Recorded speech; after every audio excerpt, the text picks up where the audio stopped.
Hello there, my name is Bruno Massa and I'm here to make a Gamedev review of Ghost of Tsushima. While my main computer is coming from Peru to Brazil and I am stuck here with an old notebook without my main programming tools, I decided to start a brand new video series of reviewing games but in the perspective of a fellow developer. So the idea is not to say if it's fun or not, but how it was built. And the first game in the series is Ghost of Tsushima from American developer Sucker Punch, released in 2020 in the middle of the pandemic, in the middle of the start of the pandemic, right? First, some technical details. The game uses a proprietary engine created internally in Sucker Punch. It evolved from the previous game, infamous Second Son. It is designed to work specifically with PS4 hardware in mind and very focused in streaming large amount of open world content into the game. So streaming is very important. It uses the further lighting as pipeline because there's a huge amount of lightings that open world used to have in a world view, and some custom things in the development, like very focused on LOD, level of detail management, because you have to stream very large quantity of trees, of buildings in a distance, and detailed versions of them when they are close. The hardware, only the ones that are the usual suspects: Havoc Physics and WYs for audio, and probably Maya and Houdini for creating the 3D assets. As I said, the last game they shipped, infamous Second Son, was in 2014, so it took 6 years in development time. Interviews, they say that at the peak they were in about 300 staff. Sucker Punch is said that have about half of these in local employees and half in contractors, and they are focused on PS hardware because they are now part of the Sony entertainment system and all the studios that they encompass this division. So let's talk a little bit about the game itself. From a developer perspective, it's nothing short of a masterpiece of polish, atmosphere, and player guidance without cluttering the interface. That's what they are known for this title. For each of these pieces, let's break down a little bit. So first, world building and atmosphere. Atmosphere storytelling. Environmental storytelling. The landscape are curated instead of procedurally generated.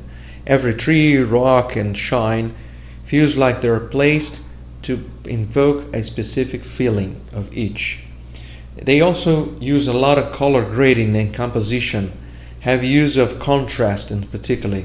There are golden fields, blood red leaves to anchor navigation and emotional beats, right? And there's even Kurosawa mode. It's a specific filter to evoke this old Japanese movie feeling, and black and white, specific to Akira Kurosawa. Let's talk about a bit of combat and animation. The first option that they utilize is the stance system. The main character, Jin Sakai, can use 3 stances while fighting. It's some sort of rock, paper, scissors that while fighting certain types of enemies, you particularly good in a specific stance. So it keeps the combat fluid with a dynamic choices. The animation cancel windows are particularly important. Today, it's very common games, we call Souls-like, that focus in combat with one-on-one combat with a very narrow windows to cancel to counter-attack, and on the opposite of the old-time open games that focus is more many opponents against the player and very forgiving combat. Ghost of Tsushima feels in the middle of both. They feel reactive because the times are forgiving yet precise, clear anticipation frames telegraph enemy actions, and of course the classic particle-driven feedback. The sword clashes uses sparks, cloth physics, and camera slashes to sell the weight of the combat. One of the downsides is that AI, the artificial intelligence implemented, is somewhat simplistic. It's not the most revolutionary. All the enemies follow similar paths and are very predictable by the end of the game. The next step we can analyze is navigation and quests. One of the most characteristics of Ghost of Tsushima is the guiding wind. It's part of the story. It's a particle system that removes the minimap clutter quite a lot. Also, birds, foxes, smoke plumes, they all trigger visual awareness to the player what the points of interest are. So we can do a lot diegetic without cluttering the UI. And the mythic tales, which is called the side quests, are all framed as folklore, a Japanese folklore. So it gives a pipeline of 2D bursts of cutscenes and show a little bit of Japanese folklore. The story progression is tied to combat and locks. The narrative design merges with mechanics. And also some technical achievements. One particular thing is the streaming technology that they used. It's almost near invisible loading times. Even in old PS4 hardware, in PC is even more prominent. You can start a game and start to playing in a matter of seconds.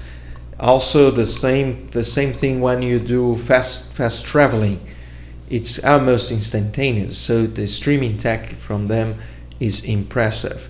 The dynamic weather and time of day are procedurally but very carefully designed to enhance the drama. They use volumetric fog and particle density not only to just enhance the visual but as a soft occlusion and hide the swaps of the level of detail models. And facial animation blended that they can blend with English voiceover or Japanese. So you can play the whole game in Japanese and in voiceover, and the facial animation will adapt in either Japanese or English as well. So finally, a little bit of pros and cons and closing thoughts here.